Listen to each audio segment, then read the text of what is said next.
এটা হলো ঝালমুড়ি, খেয়ে দেখ না তোরা একটিবার। এটা খেতে খুব মজা। সত্যি বলছো? কই কই দাও, আমি খেয়ে দেখি কেমন খেতে। দাও দাও।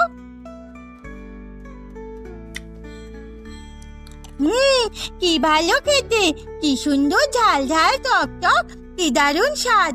আহা, এই দিদি তুই খেয়ে দেখ না, ঠাকুমা দারুণ মজার বানিয়েছে। আচ্ছা দে খেয়ে দেখি। হ্যাঁ তো, ও ঠাকুমা কি সুন্দর বানিয়েছো গো ঝালমুড়িটা, দারুণ হয়েছে। শুধু খেয়ে দারুণ বললে হবে না, তোদের জন্য একটা কাজ আছে, তোদের সেই কাজটাও করতে হবে। কি কাজ ঠাকুমা? দেখ, আমাদের বাজারে যদি তোরা দু বোন মিলে এই ঝালমুড়ির দোকান দিস তাহলে কিন্তু খুব ভালো হবে। হ্যাঁ রে দিদি, ঠাকুমা কিন্তু ব্যাপারটা খুব একটা মন্দ বলেনি।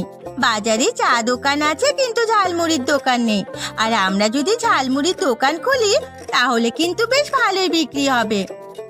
হ্যাঁ, আর বিক্রি হলে তোরা কিছু পয়সা রোজগার করতে পারবি।